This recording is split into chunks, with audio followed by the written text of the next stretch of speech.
Hi, everybody. Radical Gardener. Well, my intention has been to make a video about the garden every single day since the last video I made, but I keep thinking, well, it'll look better tomorrow and I'll do a video tomorrow. But I have stumbled across some things that are really helping me in the garden that I want to share. First of all, let me tell you what day it is. Tuesday. I don't know what the date is, like the 20th or something like that. I never know what day it is. I know it's Memorial Day weekend this weekend, and I wouldn't have known that if my husband didn't tell me. Anyway, as you know, my story is I just moved from Michigan down to Florida, and one of the main reasons I moved down here is because I want to garden year-round. However, I didn't realize how much of a learning curve this was going to be. As this one gal said that also had made that move from the Midwest down to Florida, she says her first year it was like gardening on Mars, and I swear to God, that's what it's like. But, I'm figuring some things out, so let me share it with you, and I'm having some successes. So, I've had to be clever, and it's working. Here's the thing. In gardening, you're always going to make 100 mistakes. They're not even mistakes. You're just getting to know what are your plants asking for. Sometimes it's just the seeds aren't any good. Maybe you have it in the wrong location. There's a million things. It's nature, and nature is temperamental. And so all you can do is just be as alert as possible. And really, I just trust my intuition, which works for me a lot in the garden. So let's go look and see what's going on here. I have a lot more plants than I did before. Oh, here we go. All right. So that's right here. So you see, this was all lava rock under this palm. And my sweet potatoes hated it in the grow bags. It was just too hot where I had them. And I know they like it warm, but they didn't want it that warm. So what I've done, you can see these cups are on everything.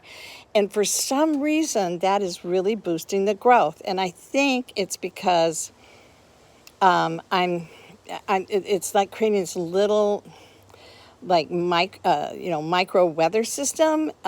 Not weather system, but like a little micro system in. It's like it's holding on to the moisture. Now, not everything is responding to that, but most things are. And you can see, my scallions, my onions are okay. I have some beans here, and they're looking beat up, but then I have beans over here that are looking terrific. So, again, these don't make it. I pull them, I put something else in. I have a lot more plants than I did before. Here's the beans. These are the rattlesnake, which we all love from Baker Creek, and they're doing great. So they were kind of struggling. I got the cups around them, styrofoam cups, and then I used these little sticks I have to anchor the cups, which pokes right through the styrofoam and is working out great. As soon as I did that, everything just started to pop. And you can see there's a new bean came out, so I'll be putting another cup around him. These are for my passion fruit. I have one here, and then I've got one growing there. But the plan is, you can see my plants here, my beds, my plants here. But from here to there is going to be a pergola that is going to grow the passion fruit. Here's the thing. You need as much shade as you can get in your garden here in Florida. All right, go on. Go on, squirrel. Go on. Psst. Go on, little one. Look how nervy he is. Go on. Go on. Okay. Now, I had my berries against the fence. They hated it. I moved them out one day. They all popped back. Now, I just fertilized all my fruit and my fruit trees, and they're already looking better, and I did it just a couple of hours ago. So, and I fertilize with a Dr. Earth that is a special mixture for fruit trees and for fruits. So, you know, they they have it so that you just do it as a dry addition and then water it in. So what I did is I just put it in a big watering can and I applied it like a tea. So there's a blueberry plant that I haven't planted yet. So I just have, you know, a couple of raspberry, one blackberry and one blueberry, you know, and I'll expand at some point. But remember, I'm just getting started. My fennel looks fantastic. My parsley starting to add flowers. The minute I put anything with a flower in it, the bees show up. Okay, I added this, and you can see that this will create a walkway. Planted those grasses. There'll be a lot of flowers. It's just the beginning. It's so hot. Everything's just drooping right now. But I just planted this. He's drooping, but he'll make it. I can see new growth. And for him to climb up this little archway. Now, I don't even know what this plant is because the tag fell out. So, okay. So now that I've fertilized, I'm going to go back through and add some soil to all of the base of these trees and to these plants, and just try and keep them as healthy as I possibly can. But I'm also going to add, oh my God, mulch. So I'm going to start mulching everything because it'll help protect it. Okay. You see, I added, again, more flowers. You can see how this is all coming along, more plants. It's really filling out. Let me step back so you can see what's going on here. See, it's starting to happen, isn't it? You see that? Okay, and then my beds, of course, I have more beds now, 3 beds. And I'm growing cucumbers, melons, okra, eggplant. Here's the okra. So they're showing up. And nothing else yet.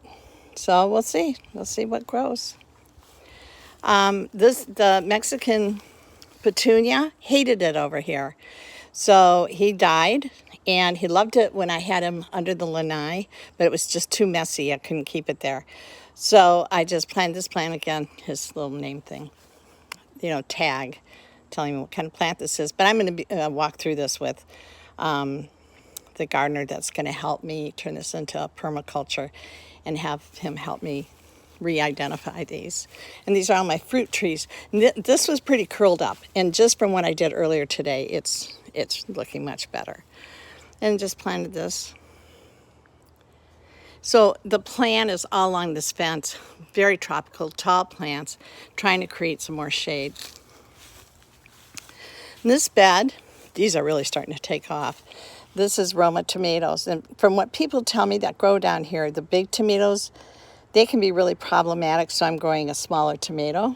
And this over here is squash, melon, another kind of squash.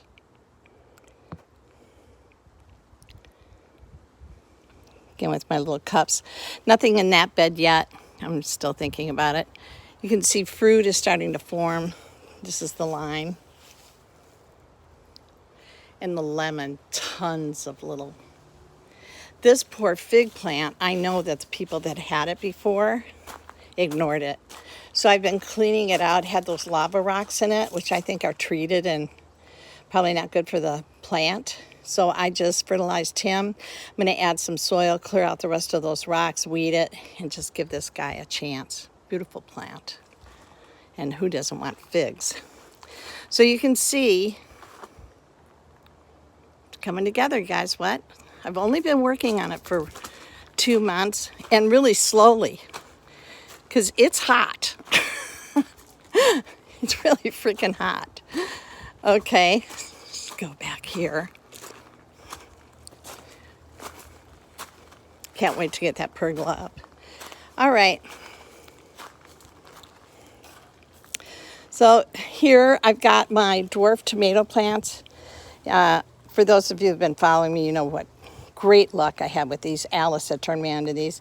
So you can see them, they're in their cups, they're being protected right now. And I just sowed them directly into the soil, the seed. I'm not going to do that anymore. I got away with it in Michigan. Here, I need to protect that seed just because of the heat. I need to be a little more careful. But again, big experiment. Then, of course, my peppers. Oh, I didn't show you that part.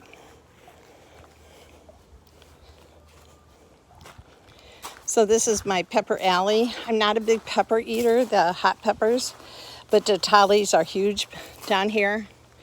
And so it's something I can give away. And then I have some peppers that a greenhouse gave me. And again, they didn't have a tag on them. They didn't even know what they were. I just take them and grow them. I don't care. I don't care if I know the name. Some tomato plants. My 1,000 head kale is hanging in there. And look at a little gecko. See, there he goes. See him? Okay, so these are radishes. They're looking a little limp right now, but in the morning they're pretty perky. They're about ready to pitch, to pull. Parsnips and carrots. We'll just see if there's actually a carrot on the end of that or a parsnip, but we'll see. These are the celery. I'm getting nothing. We'll see. This is arugula. We'll see what happens. I'm going to add some DE. There's, like, you can see little bugs are. But this kale's really picking up. And this is the dwarf blue curled Scotch kale that came in my 4 Patriots survival kit. And so, yeah, we'll see. But I think that those are going to turn out pretty good. These are... What are these? Here we go. I think this might be another kale too. Yeah, this is the blue curled kale. So we'll see. And then back here is some beans. Here's my romaine lettuce. And again, he's looking. I'm going to create another little shade barrier for it. It's pretty shady here, but not all day. So I'm going to make sure that he's got more shade. And whenever there's like a wilted leaf, I always just gently pull it off and then I just stick it right back in the ground. This is the Russian lettuce that I loved when I was growing it in Michigan. I don't know if we're going to get much of anything. I'm just letting things grow. Remember, this is a big experiment for me. Onions and a couple scallions over there. We'll see what happens again. Oh, here is the purslane. It loves it here. That is beautiful. So I'll be adding that to my salads. Purple passion plant. That fruit is delicious too. Okay.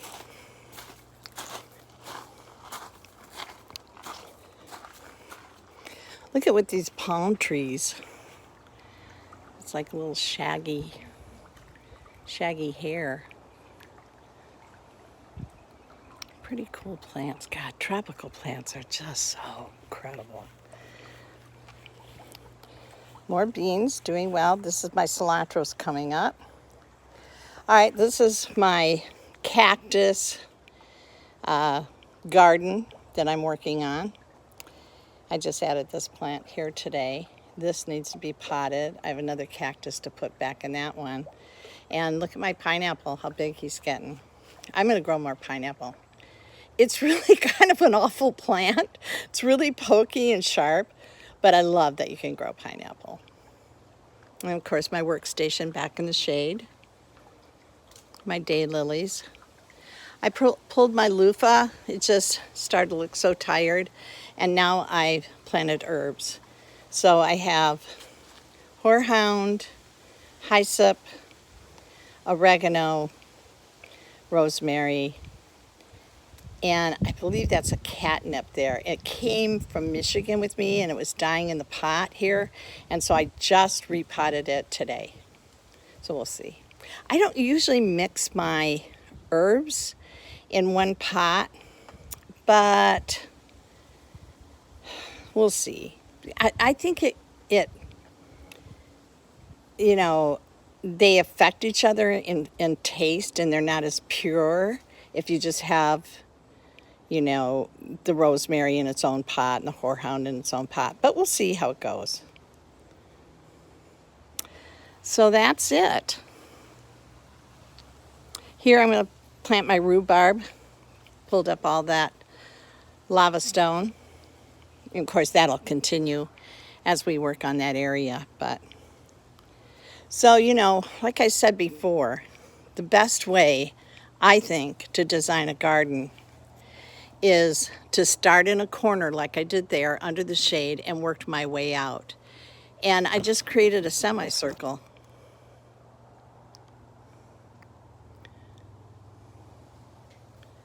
Yeah, I'm really pleased. You know, as you know, I had a really hard time getting going on this, and it was so frustrating because, you know, in my garden in Michigan, I could just grow anything. I just, you know, and I'm, you know, but it's different here.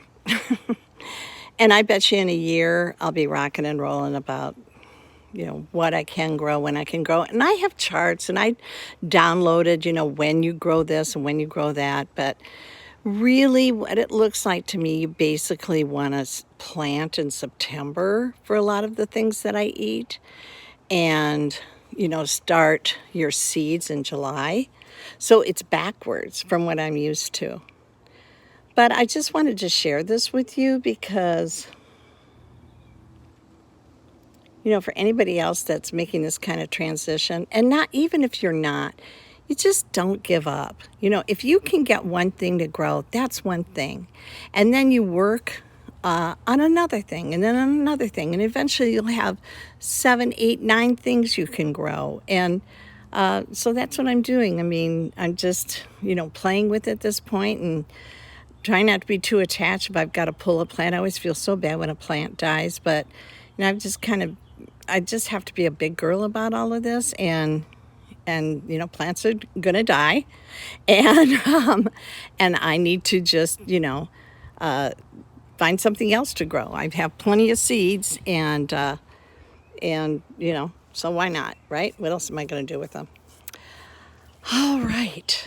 I'm gonna be doing another video too. Probably not today. I'm pretty wiped out. It's really hot today. But I'm gonna be doing another video. I had a huge epiphany, and I am so at peace. And I really want to share that with you because it completely changed how I'm feeling emotionally throughout the day. I was really allowing the craziness that's going on right now to affect me. And well, I'll tell you about it in the next video, but I am so at peace now, you guys. It's just, it was really worth it. I had this meltdown last week, and at the end of that, it was like all the drama of what's been going on, all of it that I was taking so personally, it was just gone. So I do want to share that with you because I'm sure a lot of you are feeling like that. Okay, anyways, Radical Gardener, from my garden to yours. May your garden always grow. All right, sending you a ton of love.